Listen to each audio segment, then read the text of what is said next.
Olá pessoal, sejam todos bem-vindos aí então à nossa aula de manutenção elétrica, nossa aula de número 5. A gente vai tratar hoje um pouco mais sobre manutenção corretiva, né?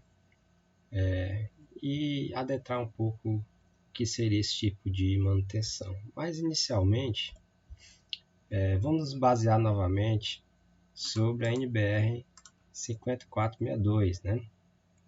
E a NBR 5462 é aquela NBR que trata da confiabilidade e mantenabilidade de equipamentos, máquinas, como a gente viu na última aula, né? E a própria NBR 5462, ela nos diz os tipos de manutenção, né?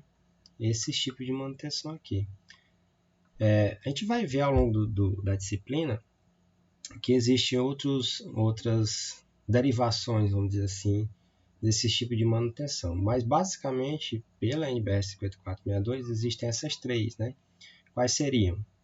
Ora, é a manutenção corretiva, né?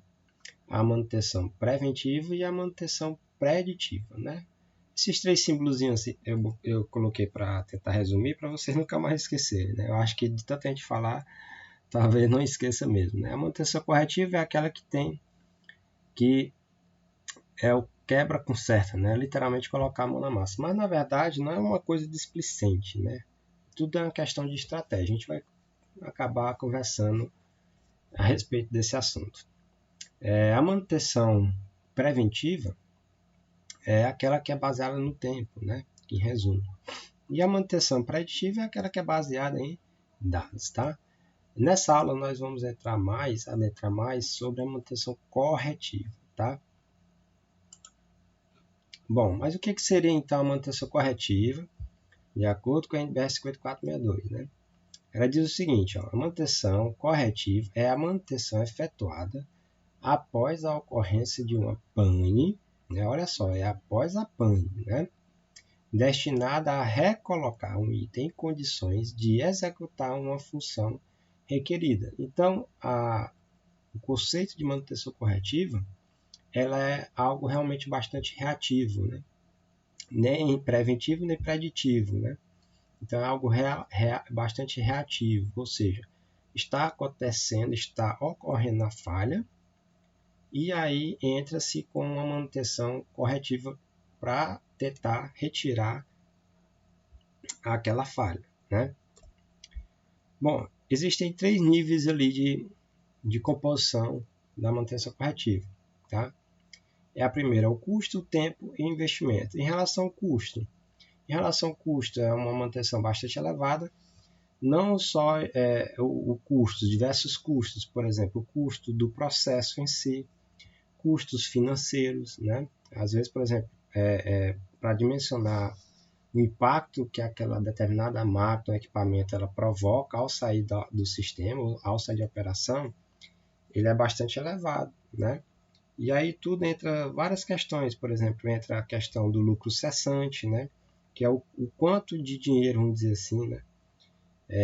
Aquele determinado equipamento, ele acabou provocando de perdas, né? Por quê? Porque ele deixou de produzir, né? E aí, como ele deixou de produzir, ele acabou de não gerar um determinado lucro. Então, isso aí a gente dá um lucro cessante, né? A gente vai entrar com mais detalhes. Então, a princípio, em relação ao custo da manutenção corretiva, ela tem um custo bastante elevado. O tempo também para fazer a sua manutenção, né? Vamos dizer assim, também é um tempo bastante elevado, né? Extenso, tá? Porque parte do princípio que boa parte das vezes você não fez uma programação, ou até às vezes fez uma programação, mas levou bastante tempo, né? Mas tem uma vantagem, né? A vantagem qual é? Que o investimento, inicialmente, ela é bastante baixo, porque é algo que realmente está muito no processo de reativo, né? É aquela coisa que você espera que vai acontecer, mas por enquanto ela não acontece, você vai tocando o barco. Então, em relação a nível de investimento, realmente ela tem um custo, ela tem um nível de investimento muito baixo. Entretanto, né? O custo para a sua aplicação e o tempo despendido ali são bastante elevados, tá? Mas ok, a manutenção corretiva, então, ela tem basicamente dois tipos, né? É um tipo que a gente diz emergencial, mas também tem um tipo programado. Alguns autores, alguns livros citam sim, manutenção corretiva não programada, ou a emergencial, ou a manutenção corretiva programada. Tá? A gente vai ver com mais detalhes isso aí. Mas para a gente entender o que é manutenção corretiva ou alguns outros tipos de manutenção que a gente vai, a partir de agora, aprofundar, nós temos que entender algo chamado curva PF. Tá? Ó, e o que seria a curva PF? Curva PF é essa relação que existe entre aqui, é como se fosse um eixo de coordenadas, onde você tem aqui na coordenada y a performance do equipamento. Tá? Na coordenada x você tem o tempo de serviço do ativo ou o componente desses ativos, que no caso ou os equipamentos ou ferramentas, né? E o que acontece?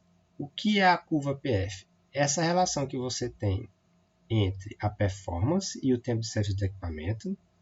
E o objetivo da curva PF é determinar um intervalo PF, né? Ou seja, é um intervalo entre a falha potencial e a falha funcional. Mas o que seria então essa falha potencial? Né? A falha potencial, o momento é que a falha ela começa a nascer naquele ativo, naquele equipamento. Né? Então ela é ainda uma falha num estágio ainda muito inicial. Ela não compromete totalmente, né, o funcionamento desse equipamento, mas ela diminui a sua performance. Ou seja, ao longo do tempo, o que é que você pode perceber? Quando o tempo vai passando e aquela falha vai se estendendo, o que é que está diminuindo? Né? Você está diminuindo a performance daquele equipamento. Né? O tempo vai passando e você, ao longo do tempo, você vai diminuindo a performance daquele equipamento. Então, a princípio, essa falha potencial é onde a falha nasce. A gente pode até chamar ela de modo de falha, né? E para a gente entender de vez, é como se fosse o sintoma da máquina, tá? Então, a princípio, ela está com alguns sintomas, sei lá, ela está com vibração muito elevada, né? Então, ela está começando ali, ao princípio, tá? Até que ela chega, né? Com o passar do tempo, até ela chegar à falha de fato, é a falha funcional, que é aquela que é a incapacidade, né, de um sistema para atender um padrão, né, de desempenho especificado no projeto. Isso é o conceito de falha funcional, ou seja, ela começou a partir de uma falha em potencial, tá? Mas por enquanto não comprometeu ainda o seu completo funcionamento, mas diminuiu sim a sua performance ao longo do tempo, né? Até que ela chegou, eu não fiz nada, até que ela chegou a um ponto em que a performance estava tão baixa e chegou no ponto no tempo que aquele equipamento não pôde mais exercer, né? Chegou à sua incapacidade de exercer o seu desempenho. Tá? Então, a curva PF ela tem como objetivo determinar esse intervalo aqui, tá? Entre a falha potencial e a falha funcional. Tá? Esse intervalinho aqui. Ok?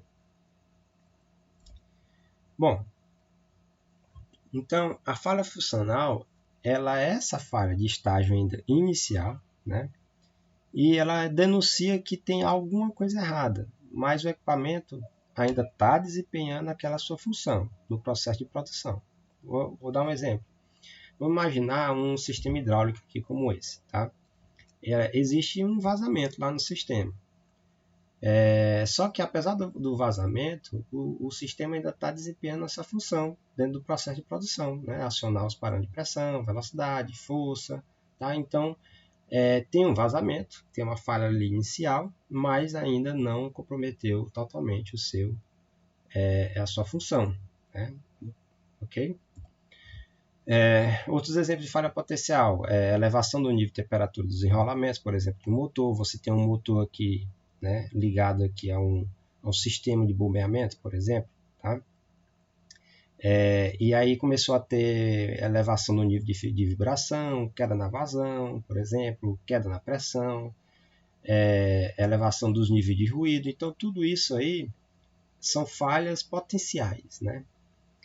ela pode ser de diversas origens, né? Ela pode ter uma falha lá no projeto, ela pode ter falha por erros de fabricação, erro de instalação e até de comissionamento, né? Quando alguém vai aprovar lá em campo e dizer assim, isso aqui, o comissionamento o que é?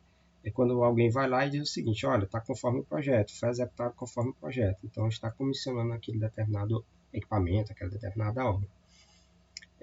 Pode também ter origem de erro de operação de manutenção, que isso também pode acontecer, tá? Então as falhas potenciais são essas falhas aí sensíveis, né? Que começam a nascer e dali partir para algum problema mais sério. E a falha funcional é quando o equipamento realmente não é mais capaz de desempenhar a sua função. No caso que a gente tinha dito, vamos supor que esse vazamento, né, ele evoluiu tanto que o nível de óleo do sistema ele baixou de uma forma que é impossível manter a operação, né, desse sistema. Né? Então, nesse momento, a falha funcional, o sistema hidráulico ele não é mais capaz de desempenhar a função dele em razão do vazamento da mangueira. Aí, nesse caso, vai haver uma quebra, né, de performance total desse equipamento aqui. Outro exemplo, por exemplo, né, vamos dizer assim, um motor elétrico desarmando por sobrecorrente, né? É um exemplo de falha funcional. Queima do motor elétrico por curto-circuito. Chegou aqui, não teve mais jeito, né? Queimou o circuito. Queimou o motor, né? Quebra do enrolamento do motor elétrico. Isso aqui já é o final, não tem mais. Quebrou o enrolamento do motor, não tem como mais o motor exercer a sua função, né? Desbalanceamento do rotor do motor, quando começa a encostar, por exemplo, o rotor com o estator, né? Isso aí é uma falha muito grave, e isso aí acaba provocando uma falha funcional, que tira aquele equipamento da sua função, né? Perda de torque, por exemplo, na parte do motor também, por uma queima de um enrolamento, alguma coisa desse tipo. Então, tudo isso aí, quando ocorre a falha funcional, de fato, você tem uma incapacidade daquele equipamento de executar a sua função. Tá? Bom, então, dentro da ótica, né, do que seria manutenção corretiva, programada e a emergencial, a programada ela se dá exatamente próxima daquele ponto de falha, né? Aquele pontinho de falha potencial. Tá? Às vezes você diz assim, ela começou a vazar. Tá? É algo que não foi preventivo, você também não fez uma predição, né, baseada em algum dado. Aconteceu, começou a vazar. Bom, se começou a vazar, o que é que eu posso fazer? Não, está vazando, mas não está comprometendo totalmente o meu sistema. Né? Eu vou fazer uma pequena programação aqui, bem próximo daquele ponto de falha, né, que eu acabei descobrindo que está tendo aquele vazamento, e eu fazer essa correção. Né? Então, a manutenção corretiva programada ainda é essa aqui, que acontece, que está girando aqui em torno do tempo, né, desde que foi descoberta aquela falha em potencial. Só o que acontece? Não, deixa vazar, né? É melhor deixar esse equipamento aí quieto. Se ele quebrar, não vai ter grande impacto então no processo. Deixa lá. O custo vai ser muito alto, por exemplo, para me deixa ele pingando, digamos. Né? Tá tendo problema de segurança para outras pessoas? Não está. Tá tendo problema de segurança no processo? Não, também não está. Ele está só pingando lá. Se ele quebrar, tudo bem. Então, o que acontece? Alguém deixou aquele equipamento vazar, até que chegou um ponto em que aconteceu o que a gente viu, né? A mangueira lá do equipamento, ele rasgou, de certa forma, e impediu o funcionamento daquele equipamento, né? E aí parou de vez, né? Ou seja, a sua performance do seu equipamento caiu a zero, né? Caiu no ponto de falha funcional. O equipamento não é capaz mais de exercer a sua função. E aí, nesse momento, você entra com a manutenção de fato corretiva emergencial. Tá? Muito bem, então esses foram alguns parâmetros aí iniciais com relação à manutenção corretiva. Vimos um pouco sobre a curva PF, a gente vai adentrar com mais detalhes sobre esses pontos aí nas próximas aulas, ok? Então tem uma atividadezinha para vocês. Bons estudos e até breve.